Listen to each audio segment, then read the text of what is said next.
먼 옛날 사위국이라는 나라가 있었습니다.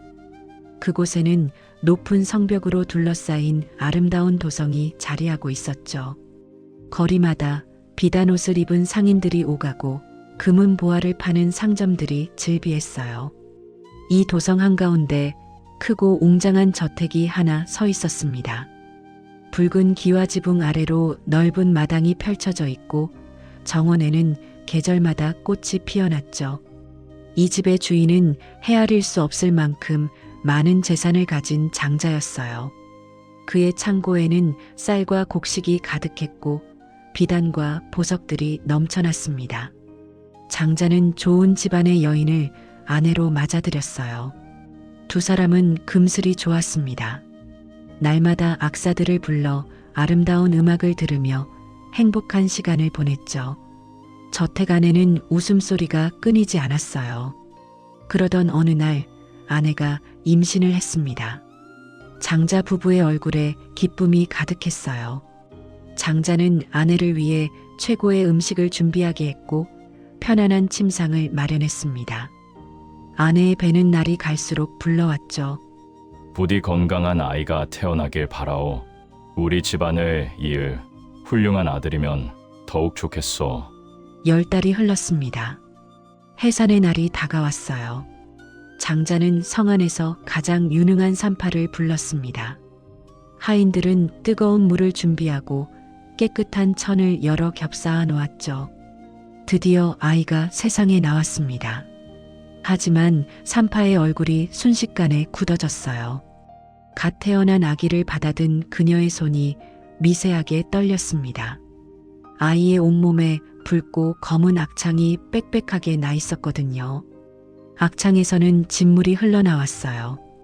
피와 고름이 섞인 액체가 아이의 작은 몸을 적셨습니다.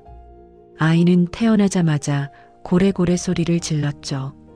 그 울음소리는 보통 아기의 울음과는 달랐어요. 고통에 몸부림치는 비명에 가까웠습니다. 어머니는 황급히 아이를 받아 안았어요. 하지만 아이를 보는 순간 그녀의 눈에서 눈물이 쏟아졌습니다. 아이의 연약한 피부는 온통 상처투성이었어요. 붉게 부어오른 악창들 사이로 맑은 피부는 거의 보이지 않았죠. 장자가 방으로 달려왔습니다. 그는 아들을 보자마자 말을 잃었어요. 충격에 휩싸인 채 그 자리에 서 있었죠.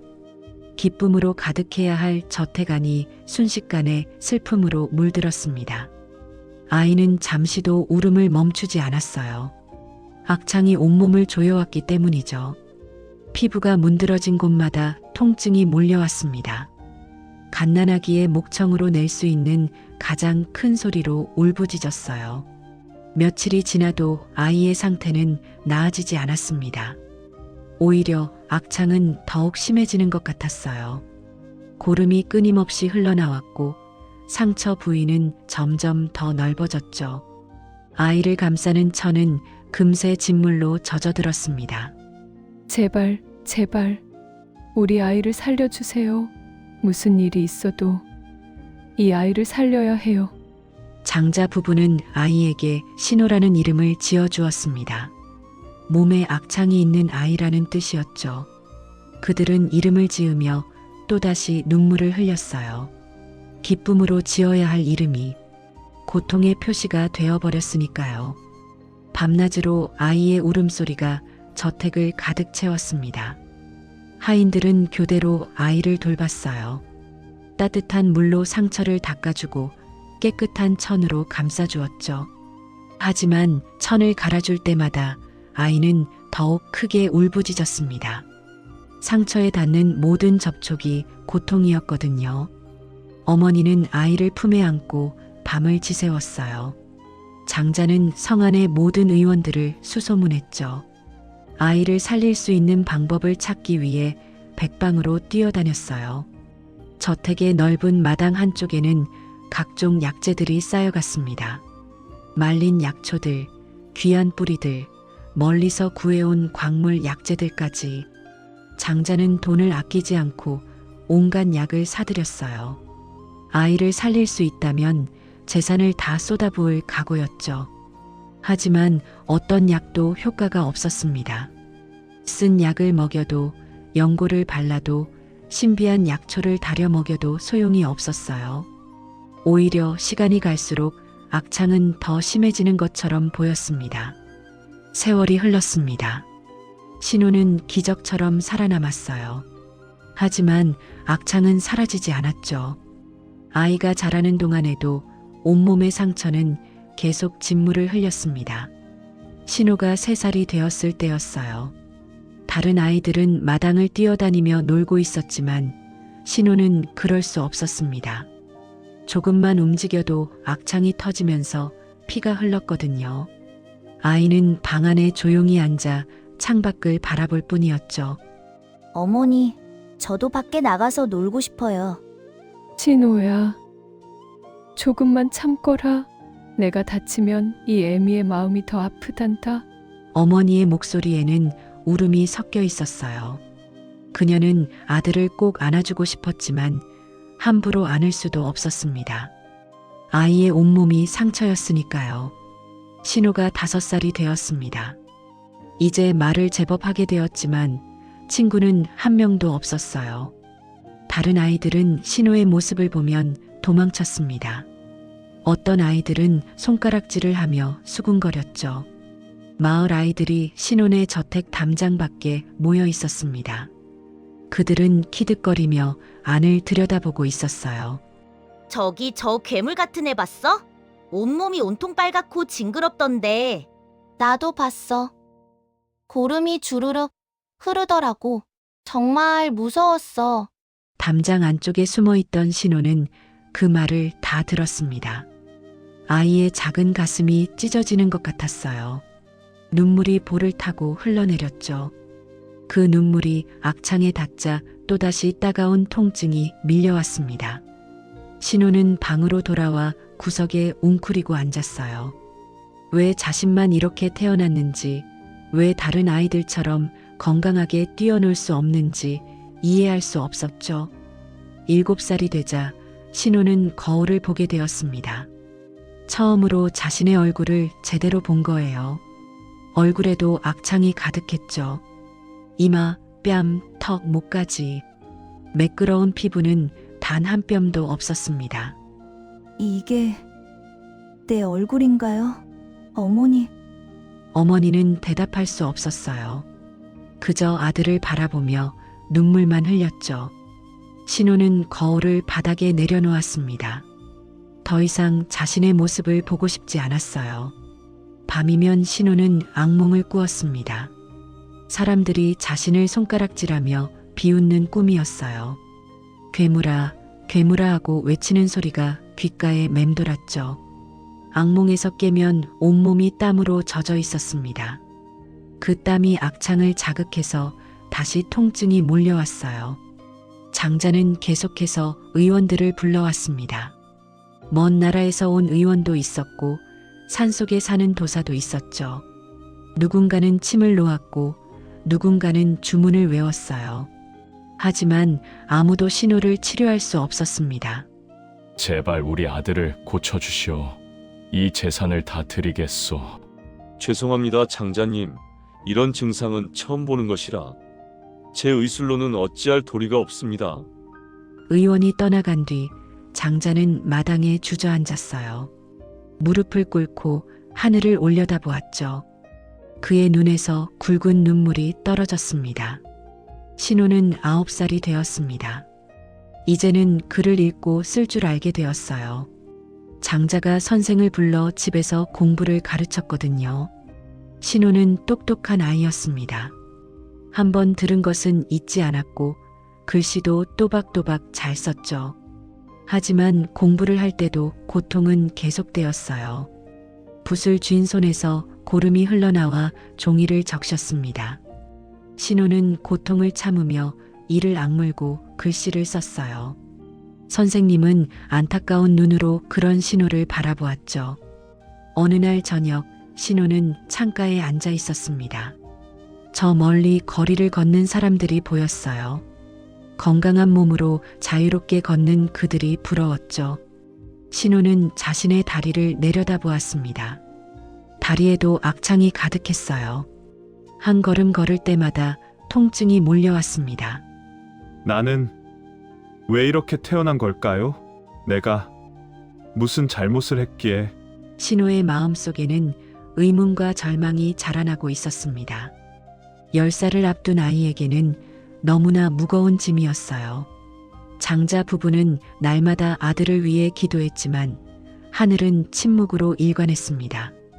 신호의 고통스러운 어린 시절은 이렇게 흘러가고 있었어요. 신호가 12살이 되던 해였습니다. 어느 봄날 아침 저택의 정원에 복숭아꽃이 활짝 피었어요. 분홍빛 꽃잎들이 바람에 날리며 땅에 떨어졌죠. 신호는 창가에 앉아 그 꽃잎들을 바라보고 있었습니다. 그때 대문 밖에서 시끌벅적한 소리가 들려왔어요. 장터에서 돌아온 하인들의 목소리였죠. 그들은 흥분한 얼굴로 저택 안으로 들어왔습니다. 들으셨어요? 기원정사에 대단한 분이 계신데요. 그렇다네요. 모든 병을 고치시는 훌륭한 의사라고 하던데요. 하인들의 대화가 복도를 따라 신호의 방까지 들려왔어요. 신호는 귀를 쫑긋 세웠습니다. 모든 병을 고치는 의사라고? 마음속에 작은 희망이 싹 텄죠. 하인들은 마당에 모여 계속 이야기를 나누고 있었어요. 신호는 조용히 방문을 열고 복도로 나왔습니다. 발걸음을 최대한 가볍게 하며 그들이 있는 곳으로 다가갔죠. 내가 직접 본 사람한테 들었는데 기원정사라는 곳에 부처님이라 불리는 성인이 계신다네. 그분 앞에만 가면 온갖 병이 낫는다더군. 정말인가? 그럼 눈먼 사람도 볼 수 있게 된다는 건가? 그렇다네. 안진뱅이도 일어나고 나병 환자도 깨끗해진다고 하더군. 그분 말씀만 들어도 병이 씻은 듯 사라진다는 거야. 신호의 심장이 빠르게 뛰기 시작했어요. 온몸의 악창에서는 여전히 고름이 흘러나오고 있었지만 이 순간만큼은 고통이 느껴지지 않았습니다. 희망이라는 감정이 고통을 잠시 잊게 해주었거든요. 신호는 황급히 아버지를 찾아갔어요. 장자는 서재에서 장부를 정리하고 있었습니다. 아들이 숨을 헐떡이며 들어오자 놀라서 일어났죠. 아버지, 기원정사라는 곳을 아세요? 거기에 모든 병을 고치시는 분이 계신다고 해요. 신호야, 진정하거라. 어디서 그런 이야기를 들었느냐? 신호는 하인들에게서 들은 이야기를 아버지에게 자세히 전했어요. 장자의 얼굴에도 희망의 빛이 떠올랐습니다. 하지만 그는 조심스러웠어요. 지난 10여 년간 수많은 의원과 도사를 만났지만 모두 허사였거든요. 아들아, 그동안 얼마나 많은 의원을 만났느냐. 또 실망하게 될까 두렵구나. 저도 알아요, 아버지. 하지만 이번에는 다를 것 같아요. 제 가슴이 이렇게 뛰는 걸 보니 꼭 가보고 싶어요. 장자는 아들의 눈을 들여다보았습니다. 그 눈 속에는 지금까지 본 적 없는 강렬한 빛이 있었어요. 지난 12년간 고통 속에서도 희망을 잃지 않으려 했었던 아들의 모습이 떠올랐죠. 이튿날 아침 일찍 신호는 길을 나설 준비를 했습니다. 어머니가 정성스럽게 깨끗한 옷을 준비해 주었어요. 신호야, 혼자 가겠다니 그러지 말고 이 애미와 함께 가마를 타고 가자꾸나. 아니에요. 어머니, 제 발로 걸어가고 싶어요. 이건 제가 꼭 해야 할 일 같아요. 어머니의 눈에서 눈물이 흘렀습니다. 하지만 아들의 의지를 꺾을 수 없었어요. 장자는 하인 둘을 불러 아들을 멀리서 따라가도록 했죠. 만일의 사태에 대비하기 위해서였습니다. 신호가 대문을 나섰어요. 12년 만에 처음으로 집 밖으로 나가는 것이었죠.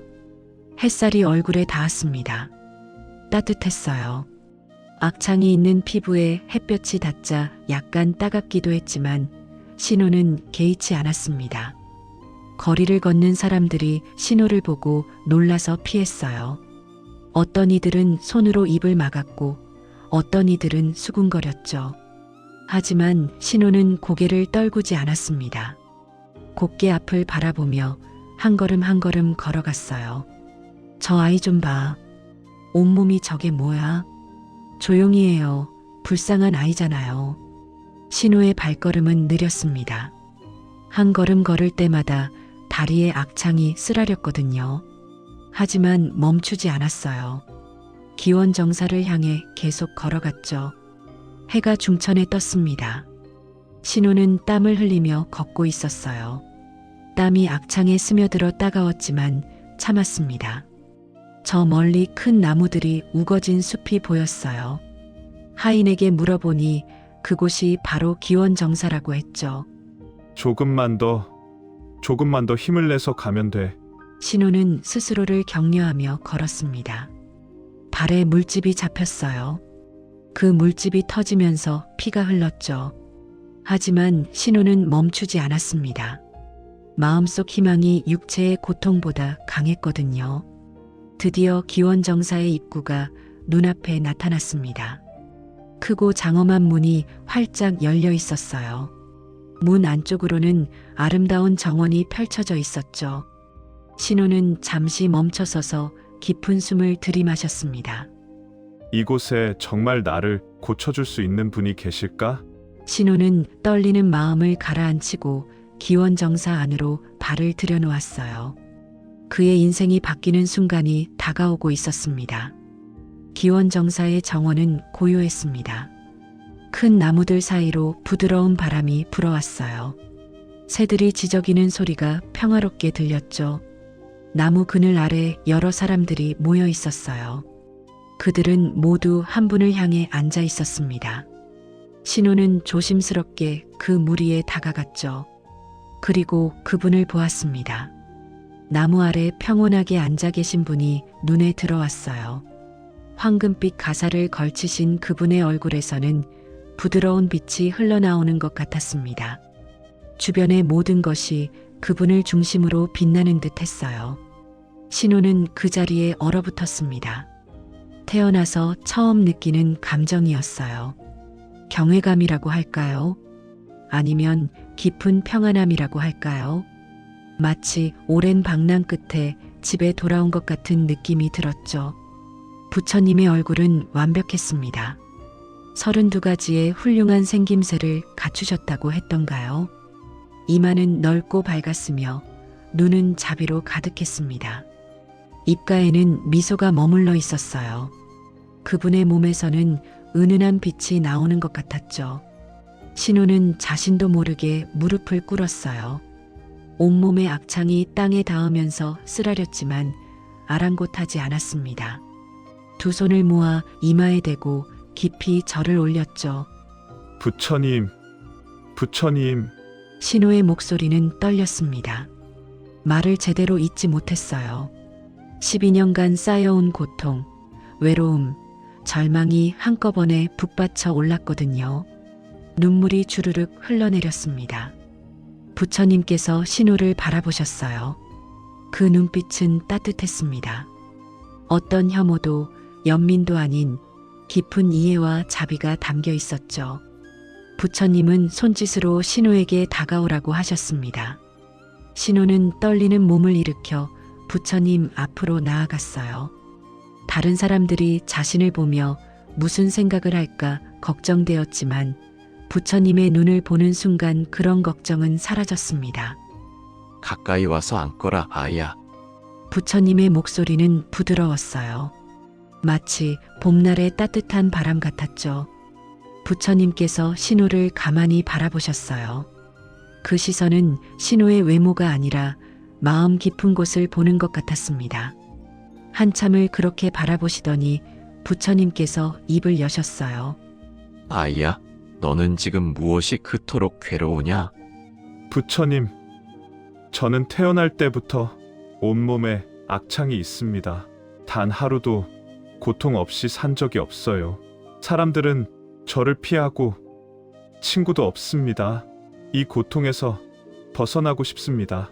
신호의 목소리에는 절박함이 묻어났어요.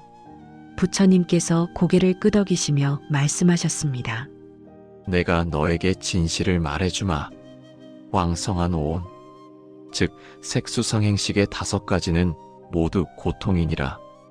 이것이 바로 종기요, 이것이 바로 악창이니라. 신호는 부처님의 말씀을 귀 기울여 들었어요. 처음에는 무슨 뜻인지 이해하기 어려웠습니다. 하지만 부처님께서 계속 말씀하시자 점점 그 의미가 마음속으로 스며들어왔죠. 내 몸의 악창도 고통이지만 더 큰 고통은 내 마음 속에 있느니라. 집착, 분노, 어리석음이 바로 독화살이니라. 그 화살이 너의 심장에 박혀 너를 괴롭히고 있는 것이니라. 부처님의 말씀이 이어졌습니다. 신호는 점점 더 깊이 몰입했어요.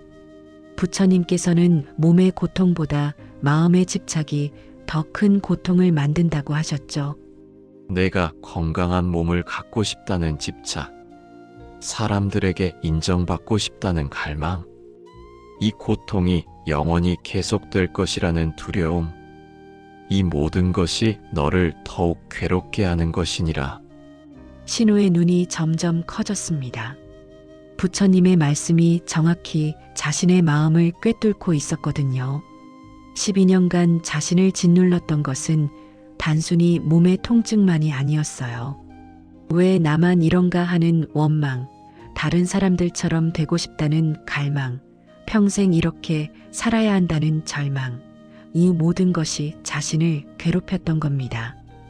이 몸은 원래 무상한 것이니라. 생겨났다가 사라지는 것이 모든 것의 본성이니라. 건강한 몸도 언젠가는 늙고 병들고 죽는 것이니라. 내 몸의 악창도 인연에 의해 생긴 것이니 인연이 닿으면 사라질 것이니라. 부처님의 말씀을 듣는 동안 신호의 마음속에 무언가가 움직이기 시작했어요. 마치 오랫동안 닫혀있던 문이 천천히 열리는 것 같았죠. 그동안 신호는 자신의 몸을 증오했습니다. 왜 이렇게 태어났는지, 무슨 잘못을 했는지 끊임없이 자책했어요. 하지만 부처님의 말씀을 듣고 보니 이 모든 것이 집착에서 비롯된 것임을 깨달았죠. 부처님, 그럼 제가 어떻게 해야 이 고통에서 벗어날 수 있을까요? 먼저 내가 지은 업을 참회하여라. 그리고 모든 집착을 내려놓아라. 내 몸을 있는 그대로 받아들이고 모든 존재에게 자비를 베풀어라. 신호는 부처님의 말씀에 깊이 고개를 숙였습니다. 눈을 감았어요. 그리고 마음속 깊은 곳에서 참회의 마음이 솟아올랐죠. 제가 전생에 무슨 잘못을 저질렀는지는 모르겠습니다. 하지만 그 업보로 이런 고통을 받는다면 진심으로 참회합니다.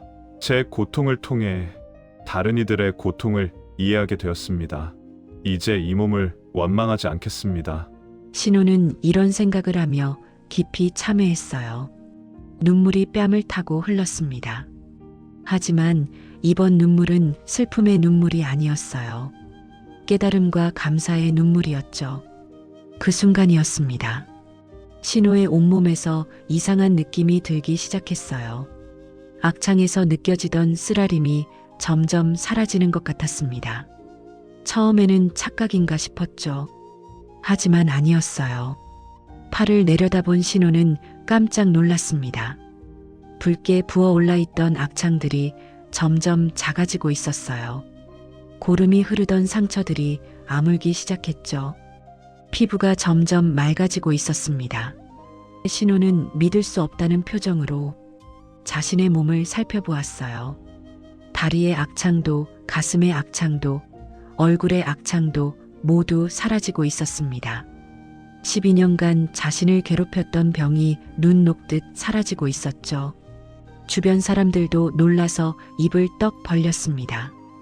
방금 전까지만 해도 온몸이 악창으로 뒤덮여 있던 아이가 이제는 깨끗하고 건강한 피부를 가진 소년으로 변하고 있었거든요. 신호는 부처님을 올려다보았어요. 부처님께서는 자비로운 미소를 지으며 고개를 끄덕이셨습니다. 그 미소는 내가 스스로 깨달았구나라고 말하는 것 같았어요. 부처님, 감사합니다. 정말 감사합니다. 신호는 다시 한번 부처님께 깊이 절을 올렸습니다. 이번에는 아무런 통증도 느껴지지 않았어요. 온몸이 가벼웠습니다. 마치 구름 위를 걷는 것 같았죠. 마음도 가벼워졌습니다. 12년간 짊어졌던 무거운 짐을 내려놓은 것 같았어요. 이제는 자신의 과거를 원망하지 않았습니다. 오히려 그 고통이 자신을 이 깨달음으로 이끌었다는 것을 알았죠. 부처님께서 다시 한번 말씀하셨어요. 내가 진정으로 참회하고 깨달았기에 업보가 소멸한 것이니라. 이제 너는 어떻게 하고 싶으냐? 신호는 잠시 생각했습니다. 집으로 돌아가 부모님께 이 기쁜 소식을 전할 수도 있었어요. 하지만 마음속 깊은 곳에서 다른 목소리가 들려왔죠. 이 깨달음을 더 깊이 배우고 싶다. 부처님 곁에서 진리를 배우고 싶다. 신호는 부처님을 향해 두 손을 모았습니다. 부처님의 제자가 되게 해주십시오. 출가하여 부처님의 가르침을 따르고 싶습니다. 부처님의 얼굴에 환한 미소가 번졌어요. 마치 기다리고 있었다는 듯이 말씀하셨습니다. 잘 왔구나, 비구여. 부처님의 말씀이 떨어지는 순간 놀라운 일이 또 일어났습니다. 신호의 머리카락과 수염이 저절로 떨어지기 시작했어요. 마치 바람에 꽃잎이 흩날리듯 머리카락이 하나하나 떨어져 내렸죠. 동시에 신호가 입고 있던 옷이 변했습니다. 부드러운 법복이 몸을 감쌌어요. 황갈색의 가사가 어깨를 덮었죠. 순식간에 신호는 수행자의 모습으로 변했습니다. 주변 사람들이 감탄의 소리를 냈어요. 하지만 신호는 자신의 변화에 놀라지 않았습니다. 오히려 자연스럽게 느껴졌죠. 마치 원래 이 모습이었던 것처럼요. 이제 신호는 더 이상 악창으로 고통받는 아이가 아니었습니다. 부처님의 제자, 진리를 구하는 비구가 되었어요. 그의 새로운 삶이 시작되는 순간이었습니다. 신호 비구는 부처님의 가르침 아래에서 수행을 시작했습니다. 매일 아침 일찍 일어나 명상을 했어요. 부처님의 말씀을 듣고 다른 비구들과 함께 공부했죠. 시간이 흘렀습니다. 신호 비구는 정성을 다해 수행에 매진했어요. 과거의 고통이 오히려 그를 더 강하게 만들었죠. 다른 이들의 아픔을 깊이 이해할 수 있었고 자비심도 남달랐습니다. 어느 날 신호 비구는 깊은 명상에 들어갔어요. 나무 아래 고요히 앉아 마음을 가라앉혔죠. 호흡에 집중하고 내면의 소리에 귀를 기울였습니다. 그날 밤 신호 비구는 마침내 깨달음을 얻었습니다. 아라한의 경지에 오른 거예요.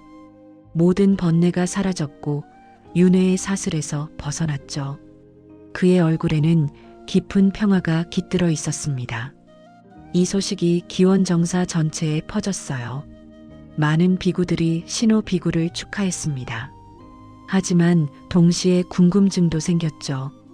도대체 신호 비구는 전생에 무슨 업을 지었기에 그런 고통을 받았을까? 또 무슨 인연으로 부처님을 만나 이렇게 빨리 도를 얻었을까? 비구들은 서로 모여 수군거렸어요. 누구도 명확한 답을 알지 못했습니다.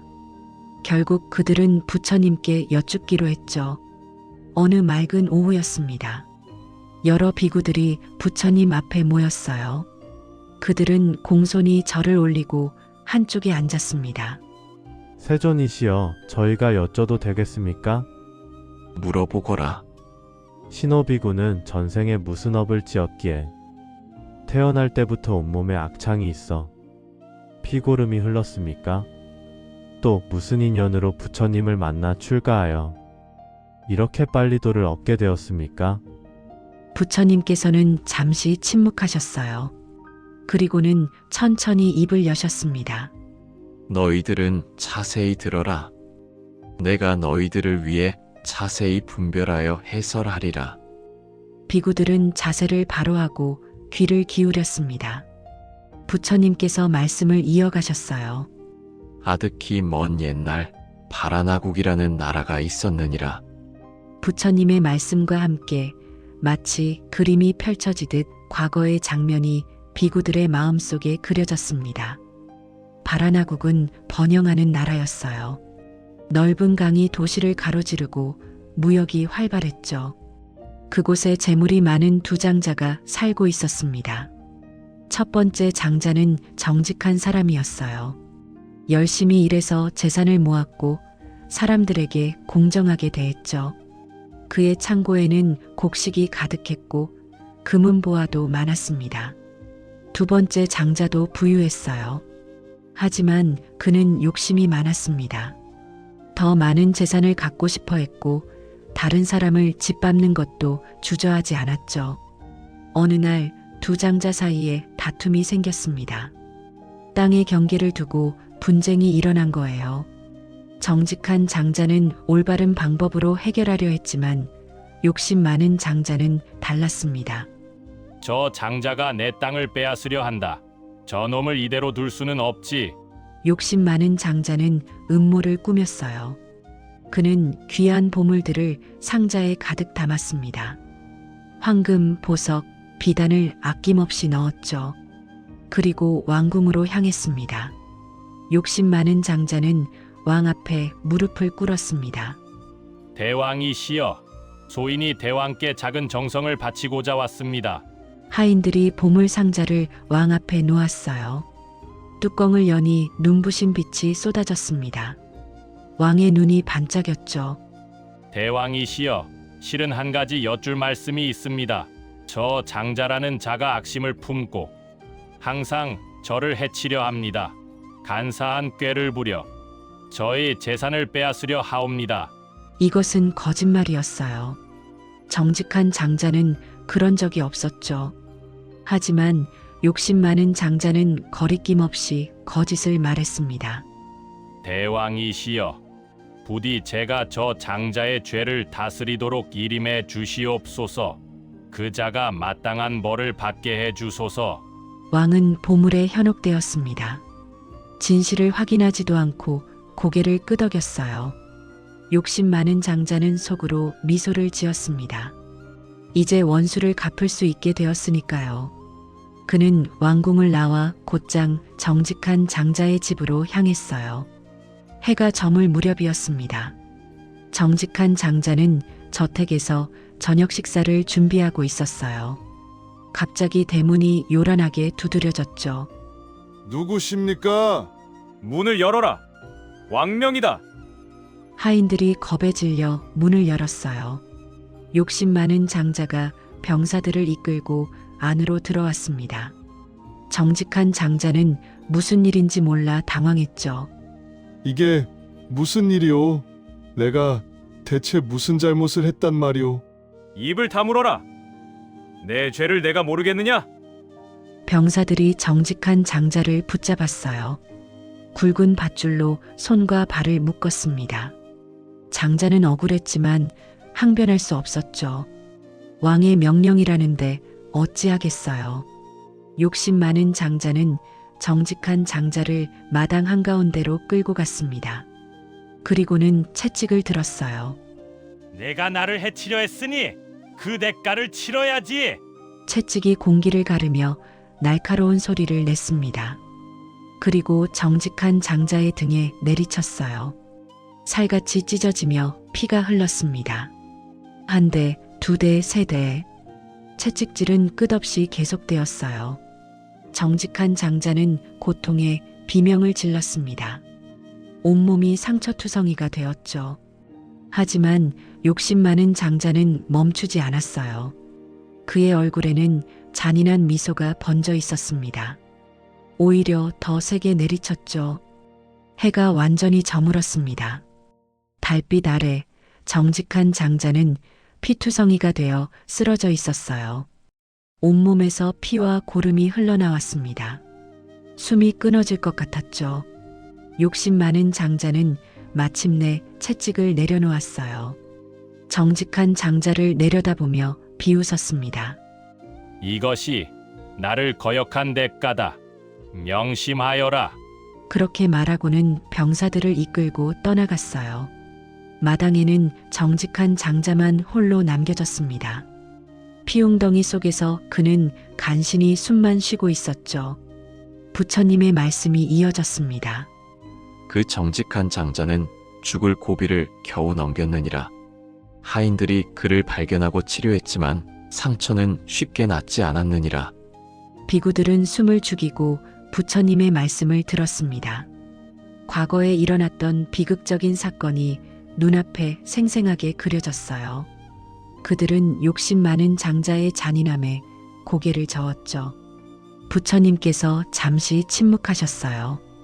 그리고는 다시 말씀을 이어가셨어요. 이제 이야기의 핵심이 펼쳐질 차례였습니다. 정직한 장자는 여러 달 동안 침상에 누워 있었습니다. 온몸의 상처가 아물지 않아 고통스러웠어요. 하인들이 약을 발라주고 깨끗한 천으로 감싸주었지만 상처는 쉽게 낫지 않았죠. 밤마다 장자는 통증으로 잠을 이루지 못했어요. 몸을 조금만 움직여도 상처가 터지면서 피가 흘렀습니다. 고름이 끊임없이 나왔고 악취가 진동했죠. 그러던 어느 날 밤이었습니다. 장자는 어둠 속에서 천장을 바라보며 깊은 생각에 잠겼어요. 나는 그에게 무슨 잘못을 했던가. 큰 원수를 맺을 만한 일을 한 적도 없는데. 장자의 마음속에 깨달음이 일어나기 시작했습니다. 아무 이유 없이 이런 고통을 당했다는 사실이 오히려 그에게 큰 가르침이 되었어요. 이 몸이 있는 한 고통은 피할 수 없구나. 이 몸은 온갖 악이 모이고 온갖 재앙이 일어나는 곳이로구나. 정말 싫어할 만한 골칫거리로구나. 장자는 자신의 몸을 내려다보았어요. 상처투성이인 팔과 다리, 피고름이 흐르는 가슴. 이 육체가 고통의 근원임을 깨달았죠. 며칠 후 상처가 조금 나아지자 장자는 침상에서 일어났습니다. 비틀거리는 걸음으로 방을 나왔어요. 하인들이 놀라 달려왔지만 장자는 손을 저으며 막았습니다. 나를 따라오지 마시오. 혼자 가야 할 곳이 있어. 장자는 저택을 떠나 숲으로 향했습니다. 한 걸음 한 걸음이 고통스러웠지만 멈추지 않았어요. 깊은 산속으로, 더 깊은 곳으로 들어갔죠. 마침내 조용한 숲속에 도착했습니다. 큰 나무들이 하늘을 가렸고 새소리만이 고요하게 울려 퍼졌어요. 장자는 한 나무 아래에 앉았습니다. 그리고 명상에 들어갔어요. 눈을 감고 호흡을 가다듬었죠. 처음에는 온몸의 통증 때문에 집중하기 어려웠습니다. 하지만 점차 마음이 고요해졌어요. 장자는 만들어진 모든 것의 본질을 관찰하기 시작했습니다. 이 몸도 언젠가는 사라지는구나. 건강할 때도 병들었을 때도 결국은 무너지는구나. 모든 것은 무상하구나. 생겨났다가 사라지는 것이 세상의 이치로구나. 시간이 흘렀습니다. 해가 지고 달이 떴어요. 장자는 계속 명상을 했죠. 며칠이 지났습니다. 장자는 물만 마시며 명상을 이어갔어요. 그러던 어느 날 새벽, 동이 트기 직전이었습니다. 장자의 마음속에 번개처럼 깨달음이 스쳤어요. 모든 것이 공하다는 진리를, 무상하다는 진리를 완전히 깨달은 겁니다.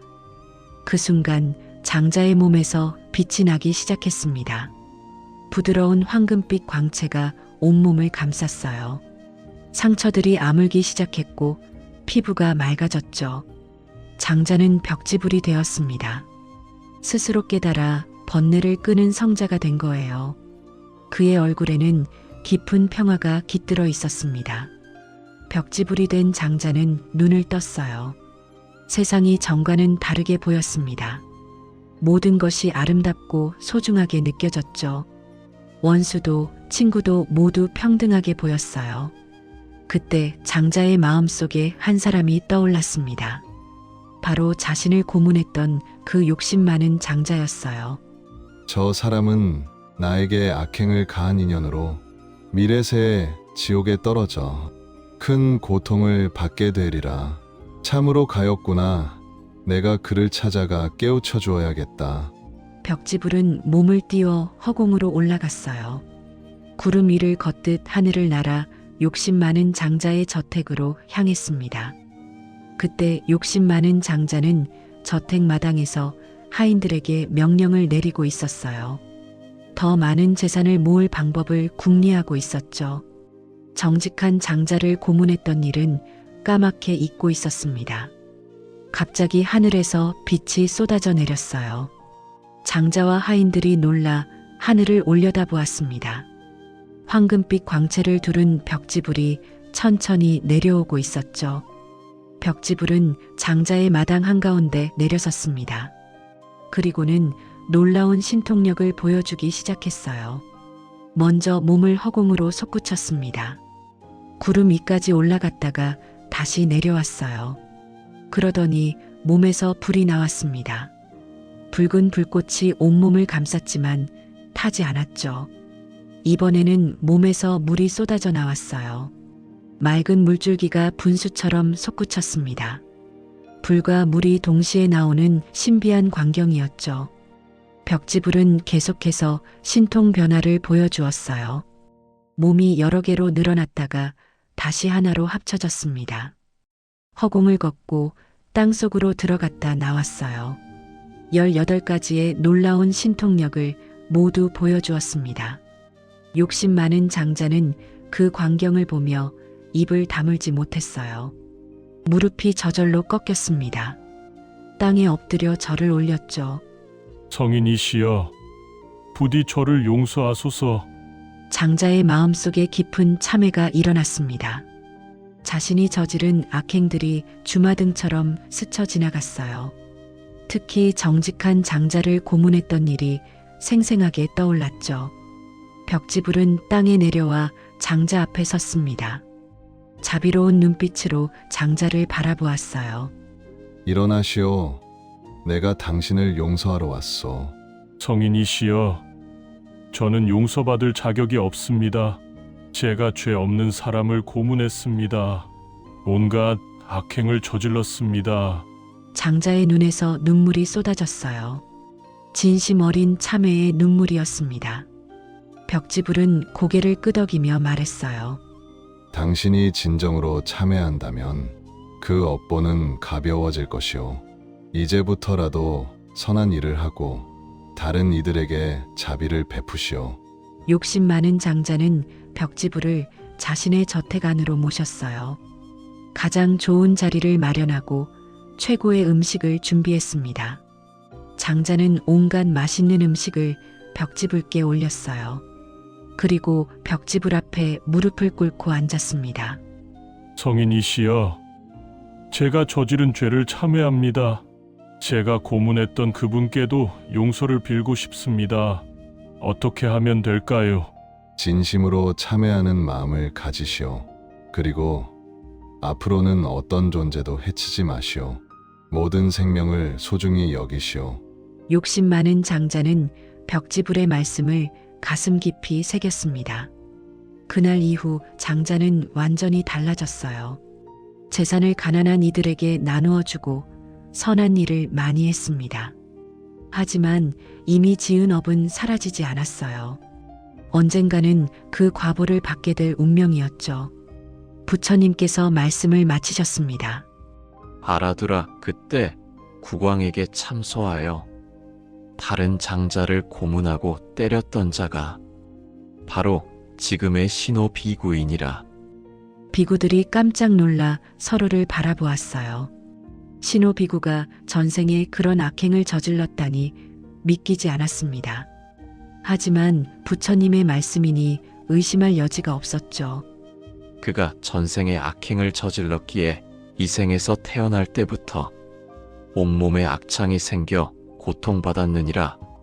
하지만 그는 그 고통을 통해 깨달음을 얻었고 진심으로 참회했느니라. 비구들은 고개를 끄덕였습니다. 이제 모든 것이 이해되었어요. 신호비구의 고통은 전생에 엇보였지만 동시에 그를 깨달음으로 이끄는 길이기도 했던 겁니다. 부처님께서 다시 말씀하셨어요. 또한 그때 벽지불에게 참회하고 공양을 올렸던 선업이 있었기에 이 생에서 나를 만나 출가하여 도를 얻게 된 것이니라. 선업과 악업은 모두 그 과보를 받는 법이니라. 비구들은 깊이 감탄했습니다. 인과응보의 이치가 이렇게 명확하다니. 선한 일을 하면 좋은 과보를 받고 악한 일을 하면 나쁜 과보를 받는다는 진리를 다시 한번 깨달았죠. 부처님의 말씀이 기원정사 전체에 울려 퍼졌습니다. 그 가르침은 비구들의 마음속 깊이 새겨졌어요. 신호 비구의 이야기는 이렇게 끝을 맺습니다. 하지만 그 가르침은 계속됩니다. 기원정사의 밤은 고요합니다. 별들이 하늘에서 빛나고 바람이 나무 사이를 지나가요. 신호 비구는 깊은 명상 속에 있습니다. 그의 마음은 텅 비어 있으면서도 충만합니다. 이것이 바로 깨달음의 경지죠. 멀리서 종소리가 울려 퍼집니다. 은은하게 멀리 퍼져나가는 종소리. 그 소리는 시간과 공간을 넘어 우리에게까지 닿아요. 깨어나라고, 집착을 놓으라고, 자유로워지라고 말합니다. 신호 비구의 삶이 우리에게 전하는 메시지는 명확합니다. 고통은 끝이 아닙니다. 깨어남의 시작입니다. 절망은 끝이 아닙니다. 전환점입니다. 악업도 참회하면 소멸됩니다. 선업을 쌓으면 복을 받습니다. 그리고 무엇보다 지금 이 순간이 가장 중요합니다. 절망을 희망으로, 원망을 감사로, 고통을 깨달음으로 바꿀 수 있어요. 고통을 두려워하지 마십시오. 그것을 통해 우리는 더 강해지고 더 지혜로워집니다. 그것을 통해 우리는 진정한 자비를 배웁니다. 이것이 부처님께서 전하신 위대한 가르침입니다. 부디 우리 삶에도 평화가 깃들기를 기원합니다. 고통 속에서도 희망을 잃지 마십시오. 모든 존재에게 자비를 베푸십시오. 우리 모두가 건강하고 행복하기를, 우리의 모든 소원이 이루어지기를, 진정한 평화를 찾기를, 부처님의 자비와 지혜가 여러분과 함께하기를 축원합니다.